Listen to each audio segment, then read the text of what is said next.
Howdy ho there, and welcome to Hot Lip Studios. As you can see my fuchsia wall behind me, the Honorable Virginia Woolf presiding.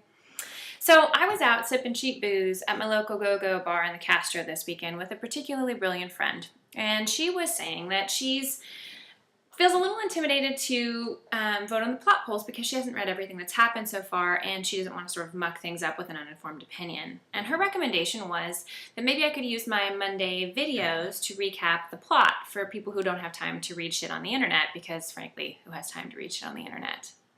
So I thought that was a genius idea, and I'm going to give it a shot this week. The only complication, of course, is that we are about halfway through the novel at this point.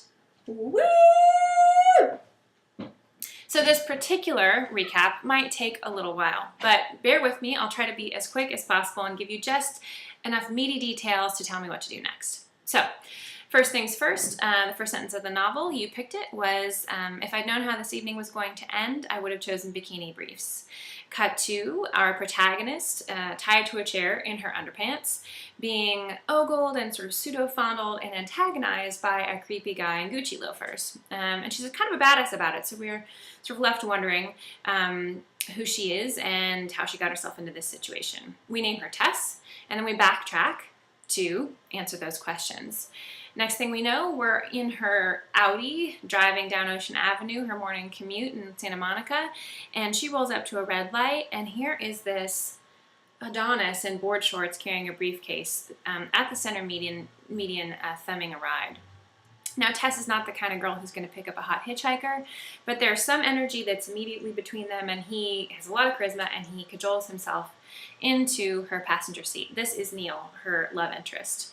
As she's driving him to the airport, they really hit it off. They decide to go on a date. They have a couple of dates, and there's just like this amazing energy between them. She's never felt like this about anybody before, and they're really hot for each other. And there's just, he takes her on a hot air balloon ride. There's a lot of stuff.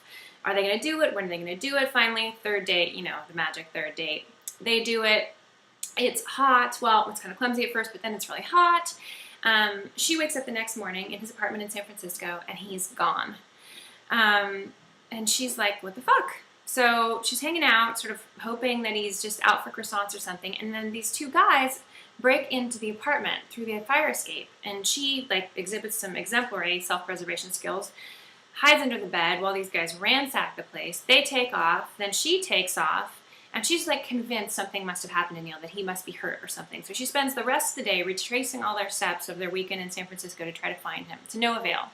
Finally, she gets a text message from him after obviously not hearing from him all day, and he effectively tries to break up with her. And she's just not buying it. Not after what they have between them, not after the night before. She's just refusing to accept no for an answer, as so many of us ladies so often have.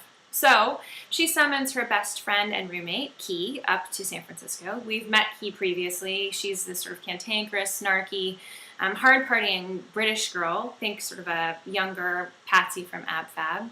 Fiercely loyal. And the two of them have a stakeout.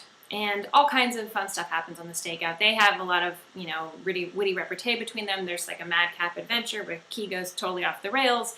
Tess has a nice quiet moment of contemplation, and then jackpot, finally, they find Neil. And not only do they find Neil, but they kind of track down what they suspect to be Neil's sort of secret life, which is that he is a big-time drug dealer. Now, some girls would be fine with dating a drug dealer. Tess is not one of those girls. In fact, she's deeply hurt and kind of beside herself that she could have fallen for somebody like this. So she decides that she's actually going to go to his, place of business and confront him about it. So she shows up, and she happens to be right about the location, but not about the product. In fact, it's worse than her wildest nightmares. This is, in fact, not a place to buy drugs, but a high-end brothel. And now that she's walked into it, the only way that they can kind of get the two of them out safely is to pretend like she is a newly minted prostitute and it is his duty to break her in. So they're in this bedroom, there's cameras everywhere, and they have to put on this theatrical show of him basically, attempting to rape her.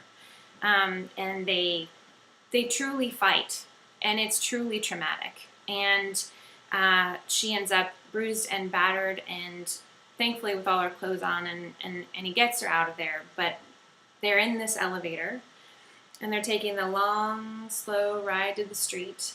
Camera's still on them. Complete silence. She's not even able to process everything that's happened. What happens when that elevator door opens? Does she make a run for it? Do they reconcile? Is it even up to her? Nay, readers, it's up to you. So go to plot hole 15 and tell me what happens next.